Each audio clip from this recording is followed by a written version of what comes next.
कहते हैं ना, संघर्षों के साए में घनघोर जवानी पलती है और इतिहास उधर झुक जाता है जिस ओर जवानी चलती है। आज समाज मेंबर ऑफ पार्लियामेंट हूं, मगर मैं अपने समाज के लिए सड़कों पे हूं, सड़कों पे था, सड़कों पे रहूंगा। लेकिन अब वो दिन चले गए कि हमारे खून से कोई होली खेलेगा। एक एसडीएम को पीट दिया, उनको पीटना है, उनको ये नहीं देखना कि वर्दी से बाहर जो है वो SC ST OBC है, कोई अधिकारी कर्मी, उनको पीटना है, उनका लक्ष्य है पीटना।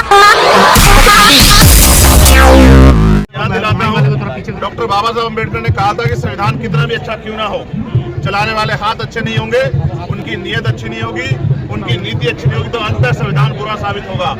आज हम ये देखते हैं, जिस तरह से लेटर एंट्री करके, जिस तरह से निजीकरण करके, जिस तरह से संविदा ठेकेदारी आउटसोर्सिंग करके आरक्षण को पिछले चोर दरवाजे से खत्म किया जा रहा है, ये किसी छिपावा नहीं है। अभी भी 2 दिन पहले हमने जोरदार तरीके से विरोध किया, तब जाके 45 ज्वाइंट सेक्रेटरी जो चुके थे पिछले दरवाजे पर, और अभी भी सिंगल पोस्ट निकालकर जिस तरह से आरक्षण की धज्जियां उड़ाई जा रही है। आज का जो बंद है, ये बंद सरकार को चेताने के लिए, सरकार को संदेश है, राज्य सरकारों को भी और केंद्र सरकारों को भी। वो दिन चले गए कि एक लाठी से कोई पूरे गांव को हेक देता था, वो दिन चले गए। अब हम लोग तैयार हो चुके हैं, अब कहीं से भी एक भी अधिकार हम लोग अपना जाने नहीं देंगे। आरक्षण पे चोरी, आरक्षण की हकमारी नहीं चलेगी, हमारे अधिकारों पे जो डाका डाला जा रहा है वो नहीं चलेगा। जब समाज सड़कों पे घूम रहा है तो नेता ही बाहर मंगलों में क्यों रहे? नेता को भी सड़कों पे रहना चाहिए। मैं 2-3 जगह घूम के लोगों को आश्वस्त करके, जो लाठियां बिहार में चली उनकी जानकारी लेके, तमाम तरह से उन पे जो है सवाल खड़े करके, जिस तरह से बीमार में आजाद समाज पार्टी के नौजवानों को हाउस अरेस्ट किया गया, थानों में बंद किया गया, उनकी गाड़ियां रोकी गई, तमाम अधिकारियों से लड़ता हुआ अपने वॉर रूम का संज्ञान लेके अब यहाँ हूँ पिछले लगभग 1 घंटे से, इस बात के साथ कि हम जुल्म जाति स्वीकार नहीं करेंगे और हम आरक्षण पे किसी भी तरह का हमला स्वीकार नहीं करेंगे। मैं एक बात और स्पष्ट करना चाहता हूँ, ये हमारे भाइयों का मामला है। हम बेवकूफ नहीं कि अपने भाइयों से लड़ेंगे, हम अपने भाइयों से, DSC के जो भाई हैं, इस आंदोलन के बाद उनसे भी बैठ के बात करेंगे। और अगर कहीं कुछ ऐसा लगता है कि कहीं कहीं ऊपर अप डाउन हो रहा है तो उसको बैठ कर सुलटाएंगे। अब हम इतने पढ़े लिखे हो गए कि हमें किसी तीसरे की जरूरत नहीं कि वो आगे हमारा इंसाफ करे। अब हमें किसी बंदर की जरूरत नहीं कि वो रोटियों को बंटवारे में इंसाफ करे। हम सरकार की नीयत को जानते हैं, समझते हैं, हमें सरकार की नीयत में खोट है। हमें ऐसा लगता है आने वाले कल में आरक्षण को, जातिगत जो आरक्षण मिला है उसको आर्थिक आधार पे ले जाके, पहले जो EWS किया गया, जो आरक्षण पे बहुत बड़ा हमला था, जिसको तमाम पार्टियों ने समर्थन किया था राजनीतिक बचाव में, जो कि गलत था, और अब जो है एक और जो फॉर्मूला और उसके बाद कोई नया फॉर्मूला लाके इस देश में जो बाबा साहब अम्बेडकर ने संवैधानिक आरक्षण दिया है, संरक्षण के तौर पे, हिस्सेदारी के तौर पे, उसे खत्म करने का प्रयास किया जा रहा है। हम लोग इसे किसी कीमत पे खत्म नहीं होने देंगे। जब तक हमारे शरीर में लहू का आखिरी कतरा रहेगा, हम आरक्षण की भी, संविधान की भी, अपने लोगों की भी, सरकारी संस्थाओं की भी, और जो क्लोजन से बने जज हैं, जहां all India judicial service commission बना के SC ST OBC और सामान्य जाति के बच्चों को मौका मिला जज का, वो जो लूट खसोट हो रही है उसको भी हम लोग रोकने का काम करेंगे। हम इन सरकारों को, मानववादी सरकारों को दिन में तारे दिखा देंगे, ना भाईचारा टूटने देंगे, ना अपने अधिकार लूटने देंगे, और किसी भी कीमत पे जब भी सरकार द्वारा कोई हमला होगा हम लोग घर नहीं बैठेंगे। संकल्प के साथ आज हम लोग मैदान में साजिश मानता हूँ। अगर अधिकार दिलाने की बात हो तो मैं आपको याद दिलाना चाहता हूँ, 1.5 साल पहले हमने तमाम राष्ट्रपति को भी ज्ञापन दिया था, पूरे देश में धरना करके, प्राइम मिनिस्टर को भी ज्ञापन दिया था, मुख्यमंत्री को दिया था कि जो जातीय हाशिया में है, आपके फॉर्मूलों की वजह से, आपके सिस्टम की वजह से, जो आपने आरक्षण अभी तक पूरा नहीं किया। भाई 15% आरक्षण शेड्यूल कास्ट को है, 4 या 5% मिला है, 27% आरक्षण OBC को है, 6 या 7% पूरा हुआ है क्लास 1 से लेकर क्लास 4 तक, और 7% करीब आरक्षण, 7.5% आदिवासियों को, उसमें से 3 या 4% पूरा हुआ। आज तक आपने हमारे हकमारी को रोका ही नहीं। जो डकैती हमारे अधिकार है उसको आपने रोका नहीं, तो आपकी मनसा पे हमें शक है। हमें अपने भाइयों को अगर अधिकार मिलता है उसका कोई विरोध हम लोग नहीं करते। हम तो चाहते हैं कि हमारे भाइयों को अधिकार मिले और हमारी जो एकता है वो बनी रहे, लेकिन हम उनको सरकार की कठपुतली नहीं बनने देना चाहते। मैं अगर कोई टिप्पणी करता है कम पढ़े लिखे, काम नहीं करते, नौकरी करते, मैं इस बात को स्वीकार नहीं करता। हमारा समाज है, हमें उसका हाथ पकड़ के ऊपर उठाना है, हमें उनकी हिस्सेदारी का ध्यान रखना है, लेकिन हम अपने लोगों में बंटवारा नहीं होने देंगे। इस बात को भी सुनिश्चित करना, संकल्पित करना हमारी जिम्मेदारी है। आप सब लोग गवाह हैं। आप बताओ, पार्लियामेंट में सबसे पहले सरकार को ललकारने काम चंद्रशेखर आजाद ने किया था, नहीं किया था? ललकार रहा है, और हमने ललकारा था, फिर ललकार तब तक जारी रहेगी। क्या तो हमारी आवाज को कुचल दिया जाएगा, या फिर हमारे लोगों को अधिकार मिलेंगे। हम बेवकूफ लोग नहीं हैं, हम बाबा साहब अम्बेडकर को मानने वाले लोग हैं। और सत्ता में बैठे लोगों को देखिए, किसी प्रदेश में लाठी नहीं लगी अभी। सबसे पहली लाठी अगर लगी तो बिहार में एनडीए की जो सरकार है उनके नेतृत्व में लगी, जिस सरकार ने आदेश दिया कि लाठियों से पीटो, आंदोलन कुचलो, और उसका परिणाम देखिए एक एसडीएम को पीट दिया, उनको पीटना है। उनको ये नहीं देखना कि वर्दी से बाहर जो है वो SC ST OBC है, कोई अधिकारी कर्मी, उनको पीटना है, उनका लक्ष्य है पीटना। वो लाठियों से हम लोग डरने वाले नहीं। हम लाठियां छोड़िए, हम पिछले आंदोलन में हमने कुर्बानियां दी थी, हमने शहीदगी दी थी। हम लाठियों से नहीं, हम गोलियों से नहीं भी डरेंगे।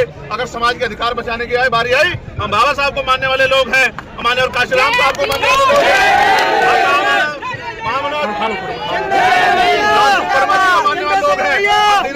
दीना वाल्मीकि जी को मानने वाले लोग हैं।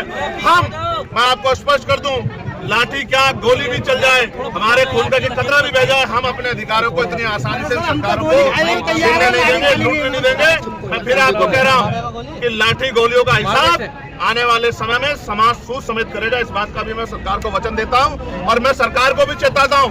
शांतिप्रिय आंदोलन है, संवैधानिक आंदोलन है, मर्यादित आंदोलन है। इसको कुचलने का, साजिश करने का काम अगर किसी भी सरकार ने किया, मैं चंद्रशेखर आजाद भीम आर्मी आजाद समाज पार्टी के कार्यकर्ता होने के नाते वचन देता हूं कि उस सरकार को तख्ता पलट करके रख देंगे हम लोग। मैं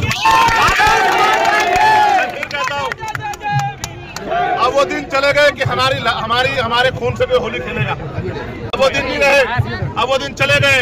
और फिर मैं कह रहा हूं, एनडीए सतर्क हो जाए। एनडीए में भी जो हमारे लोग उनको समर्थन करके बैठे, वो भी अपने समाज के लिए खड़े हैं। अगर सरकार तानाशाही करेगी, गुंडागर्दी करेगी, तो हमारे ही लोग इस सरकार को, पहले भी एक वोट से माननीय बहन जी ने सरकार गिरा दी थी, आने वाले कम कल में एक एक वोट बहुत कीमती है। एनडीए याद रखे, हमारे लोग जितने समाज के साथ खड़े हुए, जितने वो सांसद बन के गए SC ST के, अगर अपने समाज के साथ खड़े हो गए तो ये सरकार जमीन पे पड़ेगी। इस बात को आप याद रखें। मैं फिर कह रहा हूँ, जिसे समझ आ रहा है वो विरोध कर रहा है, और जिनको नहीं समझ आया उनको अपने भाइयों को हम लोग बिठा के वार्ता करके टेबल टॉक करके समझाएंगे। गोलमेज कॉन्फ्रेंस हुई थी या नहीं हुई थी? आंदोलन के बाद भी रास्ते होते हैं। हम अपनी एकता को टूटने नहीं देंगे। जिनको चुनावी लाभ चाहिए हमारी एकता को अलग अलग करके, वो अलग लोग हैं।